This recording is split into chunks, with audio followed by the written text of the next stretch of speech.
스튜디오 구사구 2부 돌아왔습니다. 오늘 스튜디오 구사구는 부산교통방송의 개국을 맞이해서 특별한 시간 준비했는데요. 올해 영화계의 키워드는 재난이었습니다. 전대미문의 바이러스를 소재로 한 부산행, 터널 붕괴 사고를 다룬 터널, 또 지진과 원전 사고를 담은 판도라 등이 영화 속 이야기에 그치는 것이 아니라 지금 우리의 실제와도 너무나 닮아 있어서 많은 관심을 모았고 또 흥행도 뒤따랐는데요.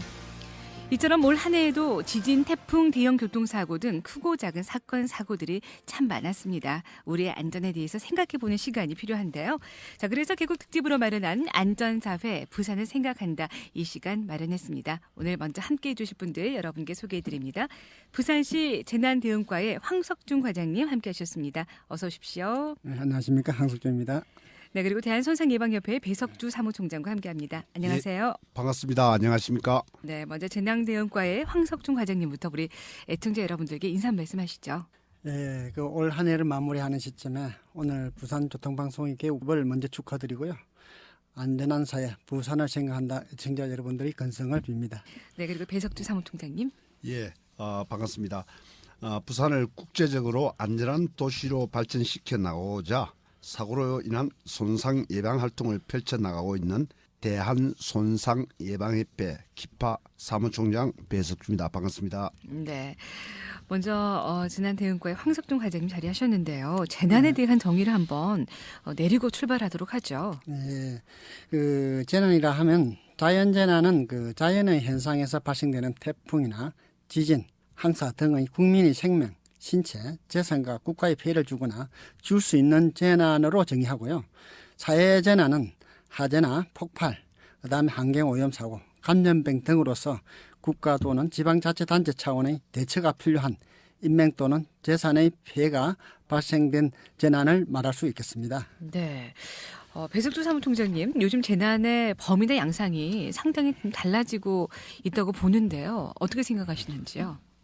그렇습니다.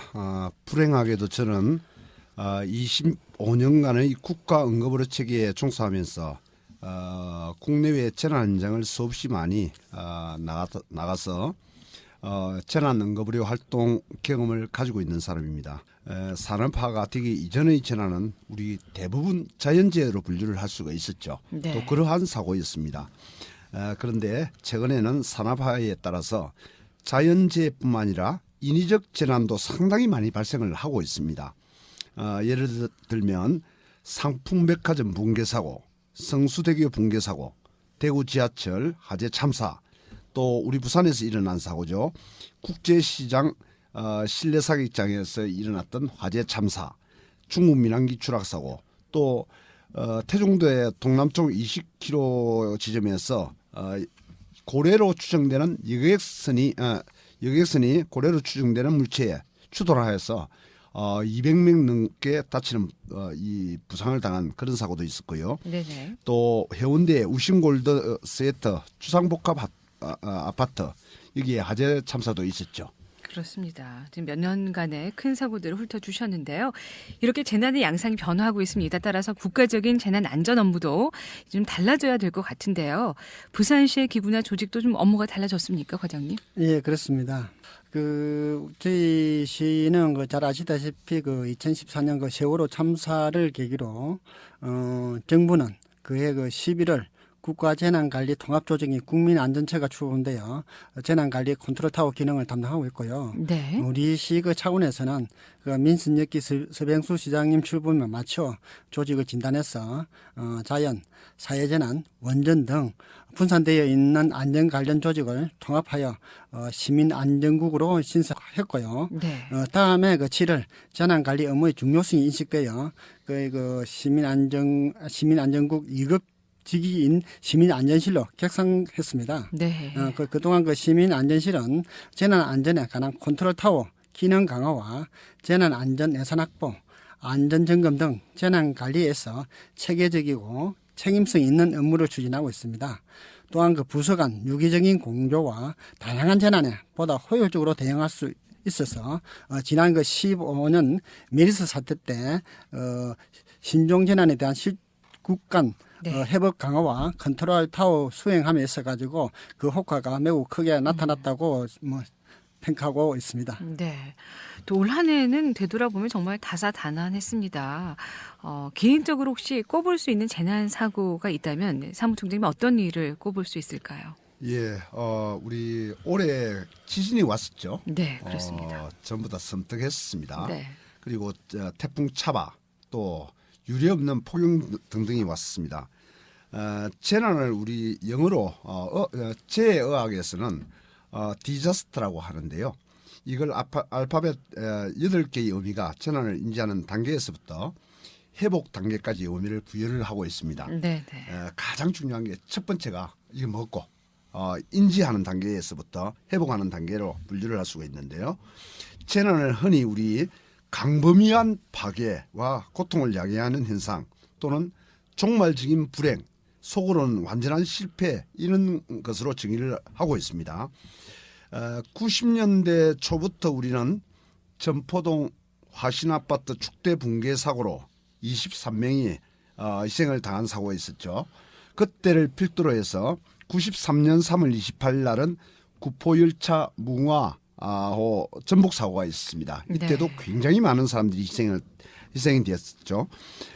올해도 이제 얼마 남지가 않았지만 지나간 재난의 후유증이 지금도 국가 전체를 혼란 속에 빠뜨리게 하고 있고요. 지난 여름 유례를 찾아볼 수 없는 폭염과 또 9월 12일 지진과 태풍 차바로 인한 엄청난 피해가 야기되었습니다. 그렇습니다. 또 되돌아보니까 참 섬뜩한데요. 황석종 과장님은 개인적으로 어떤 재난을 또 꼽고 싶으신가요? 예, 저도 앞에 총장님께서 말씀하시다시피 올 한 해 정말 많은 그 재난들이 발생하였습니다. 네. 다들 마찬가지겠습니다만 처음으로 겪는 재난이 아닐까 싶습니다. 저도 그 지진 재난이 가장 많은 기억이 남습니다. 네. 7월 5일과 9월 12일 울산과 경주 지역에서 잇따라 지진이 발생했는데요. 9월 12일 경주 지진은 우리나라 그 78년 계기 관측 이후 최대 규모의 그 5.8 지진이었습니다. 고로 우리 시에서는 재난관리 시스템의 전면적인 개선을 위해 노력해 왔는데요. 지진 등 재난이 발생했을 경우 시민들에게 신속하게 사항을 전파할 수 있도록 원클릭 사항 전파 시스템을 구축하였고요. 계속 확대 개선해 나가고 있습니다. 이번 지진을 통해 시에서는 시민 중심의 재난 사항 전파 시스템과 신속한 재난 대응 체계를 마련할 수 있는 계기가 되었고 지진에 대한 많은 시민들이 관심으로 기존 공공시설물에 대한 내진 보강 사업 예산도 올해 우리 시가 104억 원을 확보할 수 있게 되었습니다. 올해에는 폭염, 태풍, 감염병 등 다양한 재난을 경험하여 우리 재난대응과 직원들의 재난대응 역량도 한층 강화되었다고 생각합니다. 네. 지진을 가장 먼저 드셨는데요. 먼저 9.12 경주 지진과 여진에 대해서 이야기를 좀 살짝 해보겠습니다. 경주 지진의 발생과 진행, 부산시의 대응 어땠습니까? 좀 한번 정리를 해주시죠. 예, 저희들도 처음에는 너무 당황했는데요. 네. 그리고 저희들이 그 매뉴얼에 따라 가지고 일단 처리를 했습니다. 지난 그 규모 5.8의 지진은 우리나라 기상청에서 그 계기관차 앞에서 말씀드렸습니다만 시행한 최대 그 지진이었거든요. 그렇습니다. 그래 보통 그 일반적으로 본진이 오기 전에 작은 규모의 그 전진이 발생하는 경우가 있는데 9월 12일 지진은 그날 7시 44분에 전진의 규모가 5.1의 상당 큰 지진이 있습니다. 그 이후에 8시 32분에 발생한 본진은 5.8로서 상당히 큰 규모였습니다. 그리고 지금까지 여진이 일어나고 있는데요. 현재까지 한 540회가 발생되었습니다. 그래서 우리 시에서는 지진이 발생하자마자 시 직원과 방송사, 출입기자 등에 사항을 전파했고 곧바로 재난안전대책본부를 가동하여 재난대응과 직원 2분 1과 우리 시 전 직원의 4분 1 비상소집을 실시했고요. 네. 구군 그다음에 유관기관 등의 비상소집을 조치하였습니다. 또한 저희 시장님 주재로 상황판단회의를 소집해서 구군 그리고 경찰청장, 소방안전본부장 등 주요 기관이 참여하는 영상회의와 그다음에 그 기관산업인 그 도시철도나 그다음 시설공단, 한전, 도시가스 등 유관기관 등의 피해사항 조사와 수습 복구에 철저를 기하고 여진을 대비해 긴장의 끈을 놓치지 말고 계속 상황을 유지할 것을 당부했습니다. 지진 피해의 그 접수 사항은요, 총 한 446건이었는데, 뭐 큰 그 그렇습니다. 피해는 아니고, 네네. 뭐 작은 어떤 그 유리 파손이나 뭐 그 도로 분열 등의 사항이었습니다. 그렇습니다. 이 지진 이후에 이제 부산시에서는 지진에 더 이상 안전한 지역이 아니니만큼 지진에 대비한 다양한 대책들을 내놓았습니다. 예, 그렇습니다. 그 저희들이 일단은 그 구마모토 지진 이후에도 일단은 저희들이 대책을 내놨고요. 그다음에 9월 12일 경주 지진 이후에는 그 미비한 사항을 보완 강화하는 차원에서 예방, 대비, 대응, 복구 단계 등 4단계의 대책으로 수립해서 추진하고 있습니다. 먼저 그 예방 단계는요, 대시민 안전 인식을 제고하는 그런 어떤 그 시책들을 내놓았고요. 그 다음에 대비 단계는 매뉴얼 개편, 지진 및 지진 해일 대피소 정비, 공공시설물 및 민간 건축물인 내진 보강 확충하는 등의 시책이었습니다. 그리고 대응 단계는 체계적인 대응을 위한 단계로서 원클릭 시스템을 통해 KBS, MBC, KNN 그리고 여기 부산교통방송 등 7개 방송사 등의 정보를 동시 제공하는 사항을 신속하게 전파하고 기간 간척 장비도 현재 그 2군데에서 4군데를 확대하여 지진 발생을 조기에 감지하도록 하고 있고요. 마지막으로 그 복구 단계는 지진 피해 조기 수습하는 단계로서 민간군 합동 응급복구반 구성과 피해 시설물 위험도 평가단 및 피해 조사단을 운영, 이재민 구호 및 재난지원금 등 지원과 항구복구를 추진하는 것입니다. 이번 지진 발생했을 때 국민안전처에서 재난 문제를 참 늦게 보내서 국민들이 너무 늦은 대응이다라는 참 비난을 하기도 했는데요. 재난은 무엇보다 그 상황을 신속하게 전달하는 게 가장 중요할 것 같습니다. 부산시는 어떤 방안을 세우고 있으신지요? 예, 지금 그랬는데요. 그 우리 시는 그 국민안전처와 그 기상청으로부터 그 재난 및 기상 사항을 통보받는 즉시 네. 앞에서 말씀드린 그 시스템 원클릭으로 하는 시스템이 있습니다. 그 네. 시스템을 통해서 대시민 및 방송사 등에 신속하게 재난 사항을 전파하고 있고요. 그다음에 그 재난 대피 시설 경로 안내 앱을 개발해서 보급하고 있고요. 그리고 재난 예경보 방송 전파 기능을 강화하고 긴급 재난 문자 발송 대상자를 확대하고 그다음에 자동 응답기 및 예경보 시설을 첨단화하고 있습니다. 정부 차원에서는요, 긴급 재난 문자 발송을 그동안 국민안전처에서 발송하던 것을 네. 지난 그 11월 1일자부터는 기상청에서 바로 국민들에게 긴급 재난 문자를 발송하게 됨으로써 그렇습니다. 앞으로 재난 문자 발송 시간이 상당 부분 단축 개선되고 향후 2020년까지는 아마 10초 이내로 단축 발송하게 되겠습니다. 이번에는 배석주 사무총장님께 여쭙겠습니다. 경주 지진 이후에 우리 사회 지진 대응의 체계나 대응 노력에 대해서 어떻게 평가하시는지요? 예, 우리는 조금 지진의 안전지대다. 또 실제 그러한 경험을 갖고 있는 나라가 아닙니다. 네네. 그러다 그렇습니다. 보니까 이번에 지진이 일어나고 나서 다들 혼비백산이 났었죠. 네. 모든 사고가 그렇듯이 사고 이후 대처보다는 예방이 훨씬 더 쉽고 중요합니다. 우리 지금 한 과장님 나오셨는데요. 우리 부산 광역시청의 재난 대응과를 책임지고 있는 분이죠. 예전에는 재난안전과에서 이 재난 관련 업무를 총괄했는데 지금은 재난예방과와 재난대응과로 분리되어서 우리 부산의 재난정책을 추진해 나가고 있습니다. 이와 같이 실질적인 재난정책, 예방정책과 대응정책으로 많은 핵심적인 지금 정책 변화를 보이고 있다. 이렇게 네. 평가를 할 수가 있겠습니다. 요즘 일선 교육 현장에서는 이제 지진이 일어났습니다. 경주에. 지진 전과 이후에 달라진 점이 좀 있나요? 느끼시는지요? 그렇습니다. 오늘도 제가 이 보암초등학교 재난안전교육을 갔다 왔는데요. 네. 먼저 이 안전교육, 응급처치교육, 또 심폐소생술 재난안전교육을 나가면요. 이 지진 발생 이전하고 지진 발생 이후하고 또 세월호 침몰 사고를 기점으로 해서 네. 이 교육을 받는 눈빛 태도가 완전하게 거의 180도 그렇죠. 달라졌다. 이렇게 보시면 됩니다. 남의 일이 더 이상 아니니까요. 예, 학생들도요. 네. 예전에는 그냥 떠들고 웃고 하는 경우도 있었는데 네. 지금은 전혀 그런 행동을 보이지 않습니다. 집중하군요. 더더욱 그 학교장 이나 또 이 책임자분들도 예전에는 재난안전 교육을 났다 그냥 교육하고 가 이랬는데요. 직접 오십니다. 네, 그리고 네. 뒤에서 모니터링을 해주고 있습니다. 네.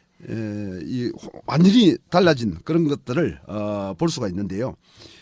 저는 이 평생 응급 환자를 이 돌보는 그 국가 응급의료 체계에 종사를 해왔습니다. 그러면서도 재난 현장에 직접 출동하는 그런 역할을 해왔는데요.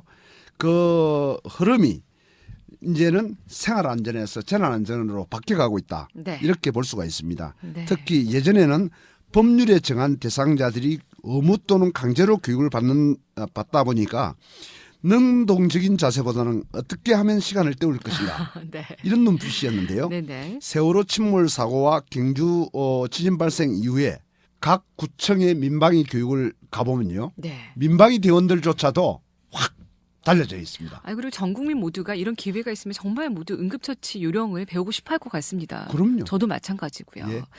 과장님께 여쭙겠습니다. 최근에는 이제 지진으로 인한 원전 사고를 다룬 영화도 나와서 흥행을 했었는데요. 시민들은 이제 그러면서 원전에 대한 불안을 떨쳐버리지 못하고 있거든요. 원전 대책 좀 어떻게 마련이 되셨나요? 네, 우리 경주 지진 발생과 원전 밀집화 등으로 인하여 원전에 대해 시민의 불안을 떨쳐버리지 못하고 있다는 점을 누구보다 공감하고 있습니다. 시민의 불안을 완벽히 해소할 수 없지만 네. 우리 시는 어느 지자체보다도 선제적으로 재난 대응책을 마련하고 있으며 최선의 노력을 다하고 있다고 말씀드리고 싶습니다.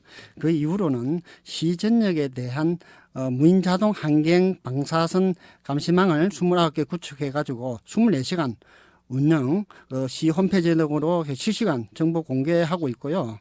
구체로는 원전 운영 원오버라인을 활용해서 실시간 감시 체계를 확립해서 방호 대책을 추진하고 있습니다. 그리고 셋째로는 주민 보호를 위해 가지고 실질적인 방사능 방제 훈련과 맞춤형 방사능 방제 교육을 강화해 나가고 있습니다. 그리고 방호 물품 및 비상 대응 시설을 확보, 관리, 유지하고 있는데요. 그 내용으로는 주민 방호 물품으로 갑산성 방호 약품 확보와 방사선 비상 계획 구역 내인 해운대구나 금정구, 기장군 내 전 주민 소유량을 배분하고 있고요. 그다음에 현장 대응 요원용 방제복도 추가로 확보해서 구입하고 있습니다. 또한 지진을 대비해 가지고 5,6호기 건설과 관련하여 정부 차원의 활동성 단청, 정밀 제조사, 조기 착수와 안전 대책을 지속적으로 건의 요구하고 있고요. 향후에도 우리 시의 건의 요구 사항이 간척 시까지 관심을 갖고 추진하고 안전 대책을 지속적으로 발전시켜 나갈 것입니다. 그렇습니다.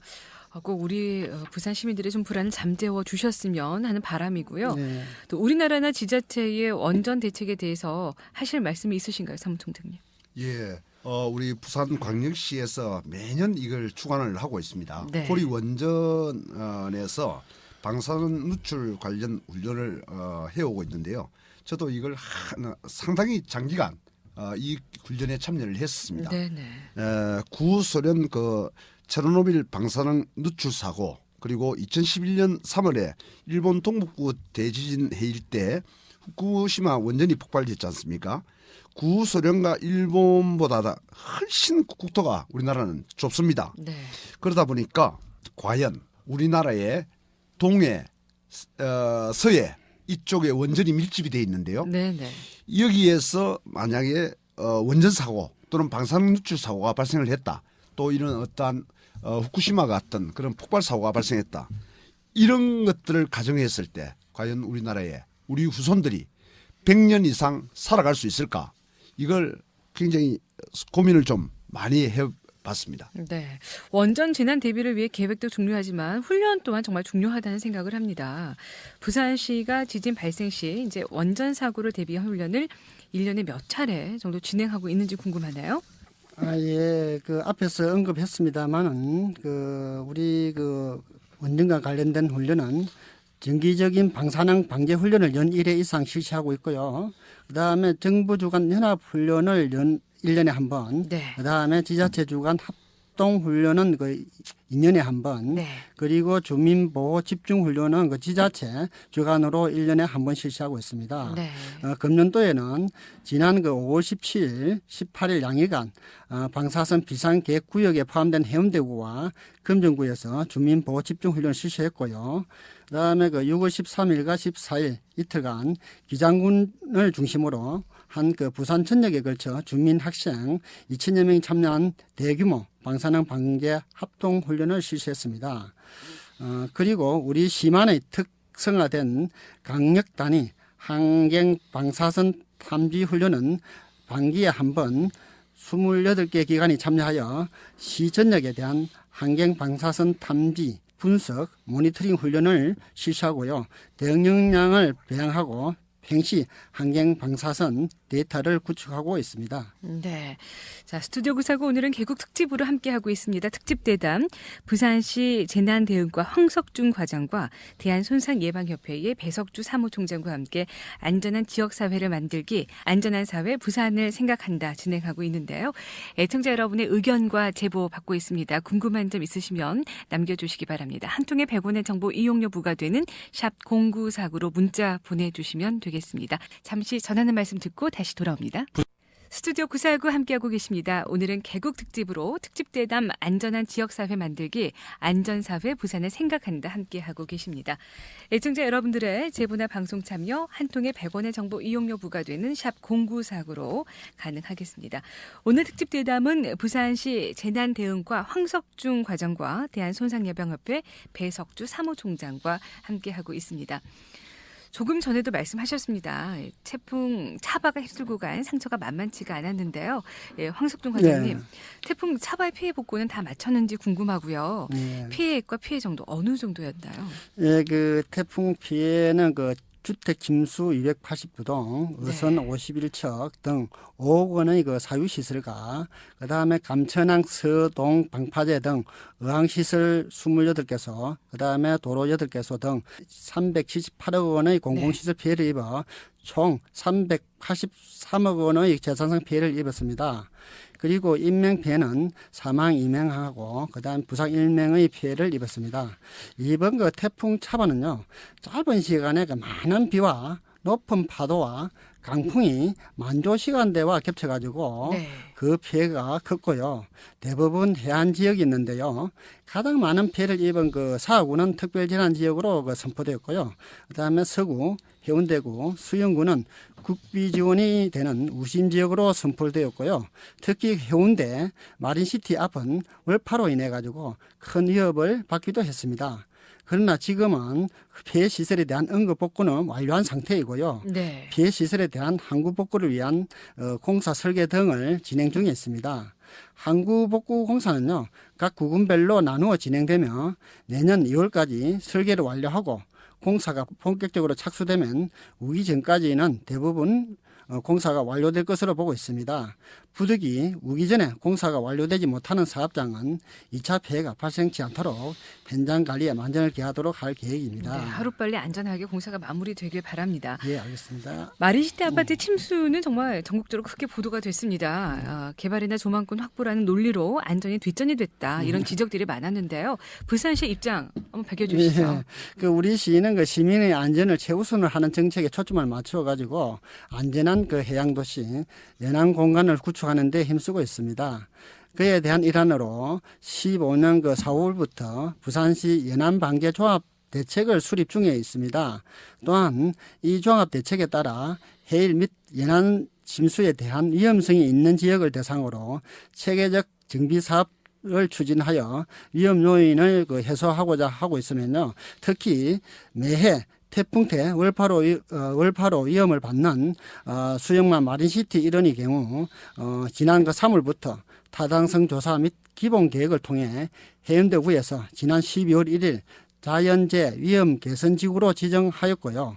이번 태풍 차바 피해 복구비 342억 원으로 테트라포트 등 월파 방지 시설을 하고요. 네. 이와 연계하여 태풍 해일에 대응하는 항구적 방제 대책을 마련코자 내년도 설계비 9억 원을 국비로 확보해 자연재해 위험지구 정비 사업을 추진할 계획입니다. 네. 그렇다면 앞으로 이제 태풍 등으로 인한 피해 최소화를 위해 부산시에서 여러 가지 이제 노력을 할 텐데 어떤 계획을 세우고 계시는지요? 예, 태풍 등의 그 자연 현상은 막을 수는 없지만 철저한 대비만이 피해를 최소화할 수 있습니다. 지난 14년 8.25 폭우와 지난 10월 태풍 차바의 경우에는 국지성 집중호우 그리고 강풍 등 기상 이변으로 종전의 대응 체계로는 한계가 있기에 네. 현장 중심, 네. 사전 대비 중심의 재난 관리 체계를 구축하기 위하여 노력하고 있습니다. 네. 즉 과거 제1억이 있는 지역 및 시설 269개소를 재취약지로 지정하여 여름철 재난 대책 기간이 시작되기 전 일제 정비를 추진하도록 하고 있고요. 각종 기상특보시 구군과 시본청의 실국 본부장을 체인관으로 하는 현장 행정지원 체인관의 중첩적인 점검과 피해 발생이 우려되는 경우에 응급조치 등 장마, 태풍, 호우 등 빈발 시기에 능동적으로 대응할 수 있도록 할 계획입니다. 이번에는 배석주 사무총장님께 여쭙겠습니다. 폭우, 태풍 같은 피해에서 우리 개인이 적절하게 대응할 수 있는 방법이 있다면 어떤 것이 있을까요? 예, 먼저 폭우나 태풍은 지금과는 달리 네. 기상청 발표를 잘 듣고 대비를 한다면 이 완전하게 피해를 막을 수는 없겠죠. 네. 하지만은 그 피해를 최소화시킬 수는 있다고 생각합니다. 네. 그리고 우리가 안전항공 합동훈련이라든지 다양한 교육훈련을 우리 생활 속에서 시행을 하고 있는데요. 이 교육훈련들이 습관화되고 정례화되고 몸에 배어 있으면 그러한 위기상황이 발생했을 때 반사적으로 행동을 할 수 있다 하는 겁니다. 네. 따라서 이 학교에서부터 재난안전 예방 대처 교육은 굉장히 필요하다 이렇게 제가 말씀을 드릴 수가 있겠고요. 예를 들면 항상 침수 피해를 당하는 저지대에서는 미리 차량을 고지대로 옮겨 놓으면 그 피해를 줄일 수가 있겠습니까? 네. 또 폭우가 쏟아질 때는 가능하면 외출 시간을 조절하는 것도 굉장히 필요할 것 같고요. 상습 침수 지하도를 통하는 것을 가능하면 상가하는 것도 피해를 예방할 수가 있습니다. 황석준 과장님, 네. 얼마 전에 대구 서문시장의 이제 화재 사건으로 인해서 정말 많은 서민들이 눈물을 흘려야만 했는데요. 남의 일이 아닙니다. 부산에서의 화재 예방 대응은 어떻게 지금 준비하고 계시는지요? 예, 우리 시는 35개의 재난 유형에 대한 현장 조치 행동 매뉴얼을 작성 관리하고 있습니다. 네. 전통시장 및 상인가 육성을 위한 특별법에 규정한 우리 217개소의 전통시장 및 상점가를 대상으로 전통시장 화재 재난 대응 매뉴얼을 작성 관리하며 전통시장 화재에 대한 선제적 대응 체계를 구축하고 있습니다. 네. 평시 체제에는 시와 구군 그리고 상인에 관의 비상연락 체계를 상시 유지하고 화재 진압 및 대피 훈련, 소화기 사용 등 자율 소방대 자체 훈련을 실시하는 등 민간 시설의 재난 대응 역량을 강화해 나가고 있고요. 화재 발생 시에는 시 구군의 사고 대책 본부를 운영하여 매뉴얼에 따라 주요 사항별 화재 대응 및 주민 대피를 지원하며 인명 피해 등 대형 화재 발생 시에는 부산광역시 재난안전대책본부를 구성 운영 체제로 객상해서 대비해 나가게 됩니다. 네. 재난 대응 및 수습 복구에 대한 부서별 임무와 역할, 분담 등 해법 체계를 구축하여 종합적인 대책 등을 마련하였습니다. 그러나 무엇보다 예방이 중요한 만큼 네, 네. 올 겨울철 상점과 시장뿐만 아니라 각종 가정이나 직장 등에서도 화재 예방에 만전을 기해 주실 것을 당부드리고 싶습니다. 네. 우리 배석주 사무총장께서도 대구 서문시장의 화재 어떻게 보시는지요? 예, 쭉 매년 보면 우리 부산에는 대규모 재래시장이 굉장히 많아요. 국제시장, 자유시장, 또 진시장 이런 대규모 이 재래시장이 많이 있는데요. 이런 시장들에서 대규모 또 화재가 발생한 것도 제가 기억을 하고 있습니다. 네. 국제시장에서도 여러 번 사고가 화재가 발생했었죠. 그렇습니다. 네. 이 연례 행사처럼 발생하곤 했는데요. 최근에는 우리 부산에 다행히도 이 재래시장에서 대규모 화재가 발생을 하지 않고 있습니다. 그렇습니다. 얼마나 다행인지 모르는데 네네. 이거는 결국은 뭐냐 시스템이 이제 잘 가동되고 있다 하는 거죠. 대구 서문시장과 같은 재래시장이 우리 부산에도 지역마다 아주 대규모로 그 운영이 되고 있죠. 역시 불가항력적으로 이런 화재의 개연성은 당연히 있다고 저도 그렇습니다. 그렇게 판단을 하고 있습니다. 네. 재래시장에도 이제 소화기와 소화전 같은 소화시설들이 그냥 형식적으로 갖추지 있지 않더라고요. 네네. 딱 기둥에 이렇게 유심히 봅니다.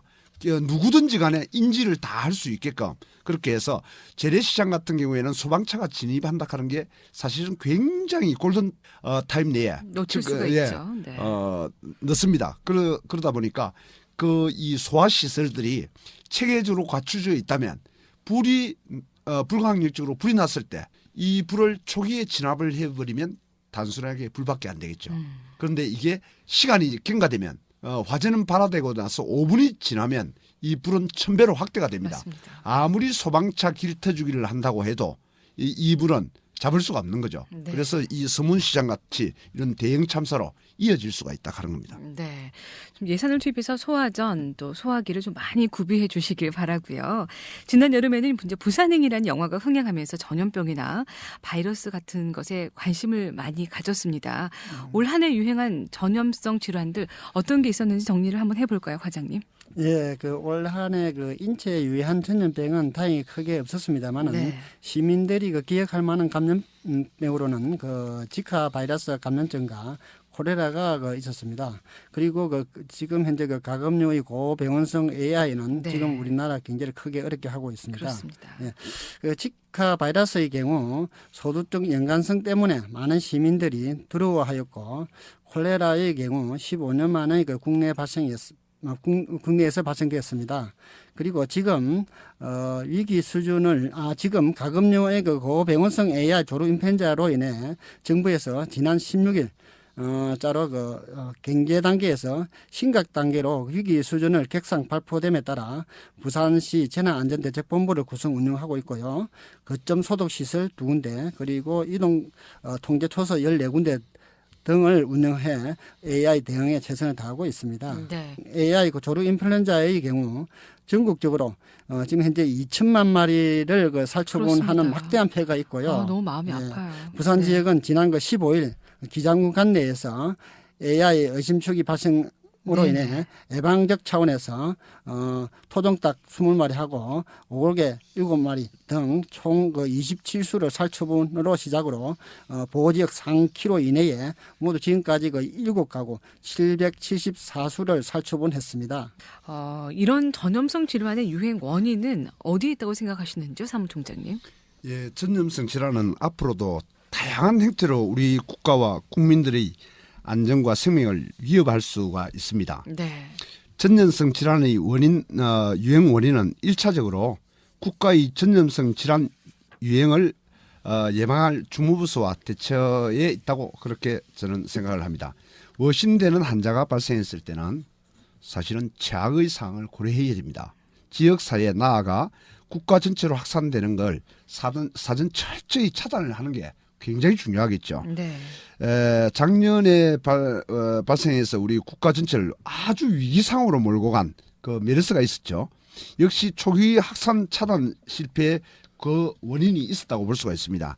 전염성 질환은 한번 확산이 되게 되면 돌이킬 수도 없고 걷잡을 수가 없게 그렇습니다. 확산이 됩니다.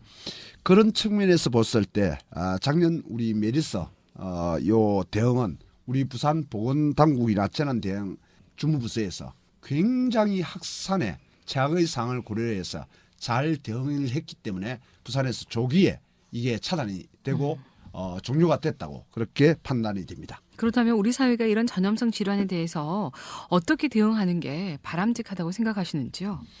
예, 향후 전염성 질환은 그 에이즈, 에볼라, 지카 바이러스, 또 콜레라, 메르스, 사스, 조류 독감 등은 물론 우리가 들어보지 못한 전혀 예상하지 못했던 전염성 질환이 환경 파괴와 지구 온난화 또 방사능 누출에 의한 먹이 사슬 등으로 인해서 분명히 우리 사람들을 또는 동식물을 위협할 것이 자명합니다. 네. 모든 전염성 질환은 확산을 방지하기 위해서 초기 차단과 역학조사에 의한 격리 등의 후속 조치와 함께 항상 전염성 질환이 발병했다 이라면 최악의 사항을 고려해서 대응을 하는 게 가장 중요하다고 생각합니다. 네, 지금 최근에는 AI 문제가 참 심각합니다. 안타깝게 그지없는데요. AI 고병원성 조류 인플루엔자 어떤 것이고 또 확산을 막기 위해서 애쓰고 계시는데요. 인체에 미치는 영향은 없는지 궁금합니다. 예. 그 고병원성 AI 조류 인플루엔자는요. 그 야생 조류나 닭, 오리 등 가금류에 감염되는 인플루엔자 바이러스입니다. 쉽게 말하자면 조류 독감이라고 하겠죠. 네. 일반 국민들은 야생 조류 AI 발생 농가와의 접촉 가능성이 낮아 인체 감염성이 매우 낮습니다. 특히 H5N6AI는 현재까지 사람 간 전파 사례가 보고되지 않았고요. 시중에 유통되는 닭, 오리고기는 정상적인 도축 과정과 철저한 유통 과정 관리로 아무런 이상이 없습니다. 또한 그 AI 바이러스는 열에 매우 취약합니다. 75도씨 이상에서 5분 만에 사멸되므로 네. 충분히 가열하여 조리할 경우 감염 위험성은 전혀 없다고 하겠습니다. 그렇기에 시민들께서 정상적으로 유통되는 닭고기나 오리고기 등은 안심하고 요리해 드셔도 되겠습니다. 지금 AI가 반복적으로 발생하고 있고요. 또 최근에 발생된 것은 지금 한 달의 시간이 흘렀는데 살처분도 2천만 수 정도 되거든요. 늘 발생될 때마다 살처분밖에 방법이 없나 하는 안타까움이 듭니다. 확산 방지를 위해서 시민들은 어떻게 해야 할까요? 예, AI 바이러스는 그 가창오리 등 철새로 인해 감염되고 확산되는 것으로 확인되고 있는데요. AI는 그 바이러스이기 때문에 발생 농가나 살처분에 참여한 사람의 옷이나 신발 등에 묻어 바이러스가 감염시킬 수 있기에 철저한 소독이 중요하다 하겠습니다. 네. 따라서 우리 시는 거점 소독 시설 2군데와 그다음 이동 통제 초소 14개소를 설치하여 이동 차량 소독을 실시하고 농가, 철새 도로지 등에 대한 방역을 철저히 지금 하고 있습니다만 네. 가축 농가 가족이나 또 관리자, 살처분에 참여한 사람은 연말연시 각종 행사장이나 친지 방문 등 사람이 모이는 곳이나 사람 접촉을 가급적 자제해 줄 것을 당부드리고 싶습니다. 네, 말이 쉽지 살처분요. 그 축산 농가들은 얼마나 마음이 아프겠습니까? 그렇습니다. 가족 같은 그런 가족들을 모두 살처분하고 있습니다. 이제 대안을 마련해야 될 시기인 것 같은데요. 사무총장님께서 생각하시는 이 대형 재난 예방에서 가장 중요한 것은 무엇이라고 생각하시는지요? 제 의학에서는 재난에 대응하는 시스템은 민방위 중심적 재난 대응 체계와 응급의료 중심적 재난 대응책으로 구분을 하고 있습니다. 네. 우리나라에서는 여태껏 재난 응급 시스템을 민방위 중심적, 즉 주민 중심적 대응 체계를 가동해 왔습니다. 이제는 재난 대응 체계를 선진국형인 민방위 중심적 재난 대응 체계에서 응급의료 중심적 재난 대응책으로 전환할 시기가 됐지 않았나 이렇게 판단을 합니다. 조금 난한 그런 용어인데요. 네네. 재난에 대응하는 기관과 대응하는 기관과 또 지원하는 기관으로 구분을 할 수가 있겠죠. 네. 이때 지원 기관으로 분류되는 전기, 통신, 상하수도, 가스, 방역, 구호, 자원봉사조직 이런 기관들은 지자체나 국가기관에서 재난의 규모에 따라서 매뉴얼을 만들고 적절하게 숙지만 시켜두면 굳이 재난훈련에 참여를 시키지 않더라도 본연의 임무들이기 때문에 아주 쉽게 접근을 할 수가 있습니다. 네. 자, 그렇다면 이제 대응기관인데요. 우리가 대응기관이라 하면 광역단체 또는 정부가 될 수도 있겠죠. 규모에 따라서 지자체, 소방, 군, 경찰, 해경, 의료 등은 규모에 따라서 현장 지휘 체계를 제대로 정확하게 확립을 하고 각 기관의 역할을 명문화시켜 둬야 합니다. 왜냐하면 재난에 출동하는 인력과 회의에 참석하는 인력은 분명하게 다릅니다.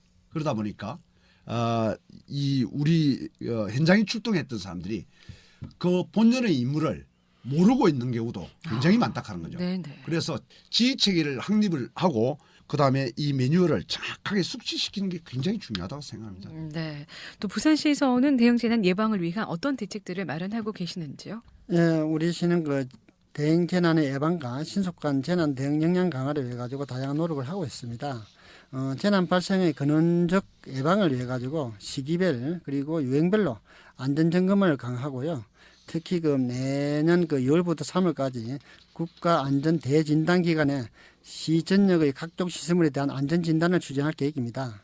그리고 지진으로부터 시민 불안감을 해소하기 위해 내년도 지진 방재 종합 대책을 차질 없이 시행하고 공공시설물의 내진 보안 강화와 임시 대피소 확충, 지진 재난 조기 경보 체계 확립을 위해 비상 간척 장비도 2군데에서 4군데를 확대하고 시민 홍보 시스템도 강화하겠습니다. 그리고 그 각종 그 풍수해로부터 안전한 도시 인프라 구축을 위해 가지고 재위험 개선지구 사업과 그다음 우수 저류 시설을 설치하는 등 예방 사업을 추진하고요.